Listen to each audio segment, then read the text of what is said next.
Bonjour, c'est Christian Pesset.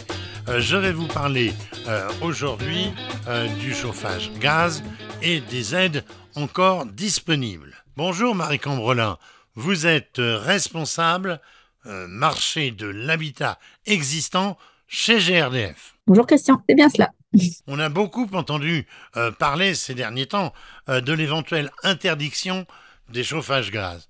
Alors, on en est où? On en est tout simplement qu'elles ne sont pas du tout interdites. Emmanuel Macron l'a d'ailleurs réaffirmé au JT de TF1 en septembre 2023. Donc, un client qui voudrait remplacer son ancienne chaudière par une chaudière au gaz peut tout à fait le faire aujourd'hui. Les aides à la rénovation énergétique, et notamment celles concernant le chauffage, semblent menacées d'un coup de rabot, comme on dit.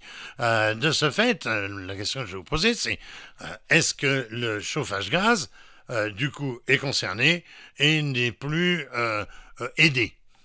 Alors, les aides à la rénovation au chauffage ne sont pas tout à fait menacées d'un coup de rabot, mais vous avez raison, le dispositif évolue pas mal en 2024 et les règles associées donc également. Pour vous répondre plus spécifiquement sur le chauffage au gaz, oui, il reste des aides pour le chauffage au gaz. Donc, on peut dire que la chaudière gaz est encore aidée. Alors, vous le savez, hein, pour le chauffage individuel au gaz, il y a deux technologies, la chaudière gaz à très haute performance énergétique et la pompe à chaleur hybride. Et les aides associées sont un peu différentes selon l'équipement. Donc, pour la pompe à chaleur hybride, c'est très simple, elle bénéficie de toutes les aides de l'État, hein, au même titre qu'une pompe à chaleur électrique, MaPrimeRénov', les certificats d'économie d'énergie, la TVA réduite à 5,5%, les coûts à taux zéro, etc. Pour la chaudière gaz à très haute performance énergétique, elle bénéficie de la TVA à 5,5% et de l'éco prêt à taux zéro. Alors, les banques sont parfois frileuses, apparemment, concernant l'éco-prêt taux zéro. Est-ce que vous pensez que ça va changer? On l'espère vraiment parce que c'est un vrai levier pour les ménages pour financer leur reste à charge, hein. C'est un prêt à taux avantageux puisque c'est un prêt à taux 0%. Donc voilà, les intérêts sont payés par les pouvoirs publics. C'est vraiment, on sait qu'en tout cas, les pouvoirs publics travaillent avec les banques en ce sens pour simplifier déjà le dispositif et puis aussi pour encourager les banques, hein, à vraiment procurer ces prêts aux clients. Alors, ma prime rénov est, je crois, réservée concernant le gaz au système hybride, c'est-à-dire pompe à chaleur plus chaudière THPE, très haute performance énergétique. Vous pouvez nous en parler? Oui, c'est bien cela, hein. La PAC hybride est bien éligible donc à MaPrimeRénov', que ce soit en monogeste, donc juste en remplacement d'équipement, ou dans un parcours accompagné plutôt de rénovation d'ampleur multigeste. Et en fait, c'est vraiment un système décarboné. Ça permet, en fait, en remplacement d'une ancienne chaudière, de baisser les émissions de CO2 de 70%. Et ça, c'est dû parce qu'en fait, ça associe vraiment le meilleur de la pompe à chaleur qui va puiser les calories dans l'air extérieur pour chauffer le logement et de la chaudière gaz à très haute performance énergétique qui, à elle seule, va en fait permettre de réduire les émissions de CO2 de 30%. Donc, c'est vraiment le meilleur des deux mondes, en fait. Alors, cette prime, ma prime rénov, elle semble encore devoir évoluer une nouvelle fois.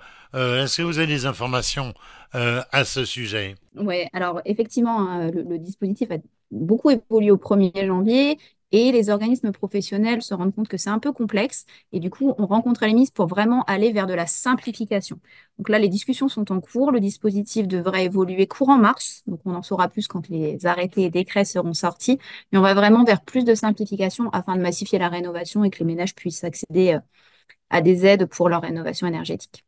Si l'on prend en compte les différentes aides potentielles, quel est le pourcentage de dépenses qui resterait à la charge du particulier? Alors, il n'y a pas de réponse toute faite, hein, puisque cela va dépendre bien sûr des revenus des ménages, hein. Vous savez que pour les aides, les ménages sont classés en quatre catégories.